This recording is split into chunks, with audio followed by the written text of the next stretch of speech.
NSCA competition. How are you feeling right now?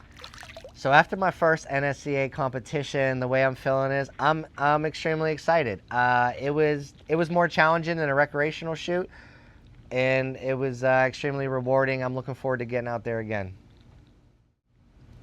I think what surprised me the most is there's some good shooters in my class. I thought with me being ranked C, people would not be that great, and that's not the case. There's definitely shooters that could outshoot me, so I'm definitely coming for the throne. I'm going to be practicing over the next few weeks. What was your biggest challenge today? My biggest challenge today was just the unknown. It was literally driving to my first competition. The person who originally got me involved in this unfortunately passed away, so it was an emotional journey for me. I'm glad we really knocked it out the park today. I'm so outside my comfort zone with all this stuff right drink now. that. Oh, Drink no, that. it's Drink good. That is where you're supposed to be. That is. So the station that gave me the most trouble today, oddly, was the second station. I came out the gate firing. I believe I did 7 for 8 on the first one, so I felt really confident. And then on the second station, I dropped almost all the shots, and I literally only hit one. So it was the second station. You had expected. If I was gonna say if anything went better than expected, I would say absolutely. You want to know truthfully what went better than expected?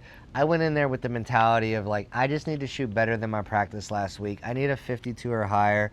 And then not only did I get my 52, I went in there and shot a 60. So in my opinion, I really held my own in the rank that they gave me. If we were going to take one lesson in my next competition, I would say that one of the biggest takeaways is my gun speed. I need to step up my game with my gun speed. When those crossers are coming left to right or right to left, I need to move faster. So one thing I'm going to practice when we walk away this week is I'm going to start working on some skeet shooting with my friend, and we're going to get this handled. What advice still would you fight. give someone who's nervous about entering their first NSCA shoot? Listen, if you're, let me talk to you one-on-one right now. If you're genuinely nervous about getting into your first competition, don't be. But I respect that if you are. I was nervous when I called the gun club. I was nervous when I called the other gun club. I was nervous when I asked my friends to shoot with me. I was nervous trying to ask my wife if this was even remotely okay. I was nervous asking my mom if she could help me out and get this shotgun because I got clays I need to bust and I don't necessarily have the budgets. I was nervous the whole way through the journey, and none of this matters. You want to know what matters is everyone came together. I showed up and we got it done. Listen, if you're nervous, you reach out to me, you DM me, you email me, you call me, and I'm going to go on the journey with you. So not only you're going to be on my journey, I'm going to be on your journey. So there's nothing to be nervous about. Damn. Like the people like me that had no clue how to get into space, how to shoot, but they've been shooting forever. They've been hitting the target range. Maybe they live in the woods and they just shoot for fun and like no one's around. And it's for the seasoned professional shooters that say, hey, holy shit, 20 years ago I did what this guy is doing. Now I'm at the top of the game. I'm a master class shooter. All right, so for my first shoot, if I was going to try to pinpoint like what gear or equipment helped me the most, listen, I'm going to be honest. I dropped down to a skeet choke tube. What is, a little bit more beginner, a little bit more widespread. I picked up 9 shots though, so it probably did help a little bit. So if I'm going to say if anything, but listen, all the professionals was like, it's the journey, John. Like, dude, skeet, IC, light modified. Work the process. You shoot, and are you happy with it? The $1 million question is, what score did I shoot, and am I happy with it? Let's talk about what I tried to shoot. I tried to shoot a 52 or higher, and guess what I shot? I actually shot what I'm worth. I shot a 60. So that is the second highest I've ever shot, and the first highest, obviously in my first only, professional competitive shoot. So I'm starting NSCA competitive shooting at a 60. That's my new baseline. In the next few weeks, I'll be at another competition. We're going to get it rocking again, and I'm excited to try to beat that. My next goal, 65, baby. The second $1 million question is like, when are you going to get back out there? We know this channel doesn't grow just sitting at the house. The channel grows by getting out, being a competitive shooter.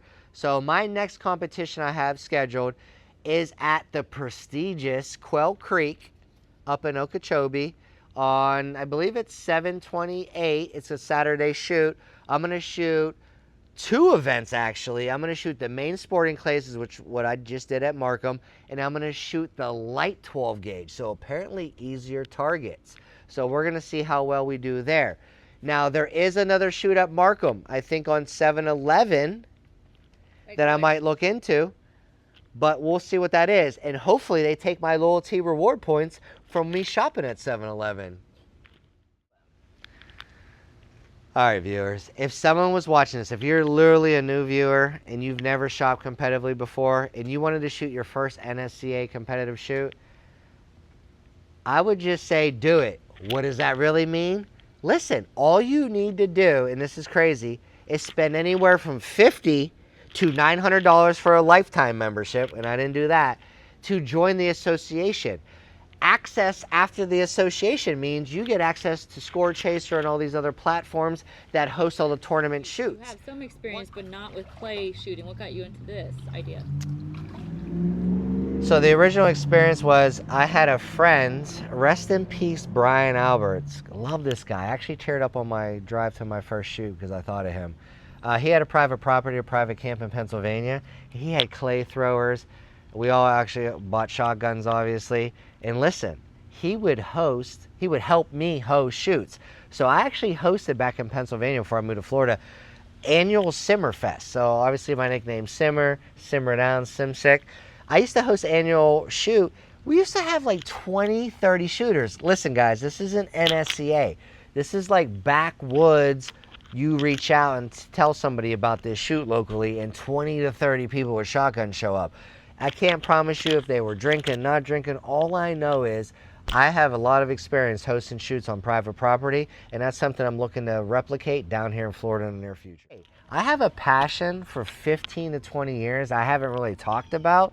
I just casually shoot with my friends at this club, this state, that state. All of a sudden now it's like, hey, I actually realized it wasn't that hard to join the organization, and I think I could do a good job at it, so I'm joining this organization, and I'm going to show and prove everyone that I can compete at a national level, and I could be one of the best shooters in the United States of America.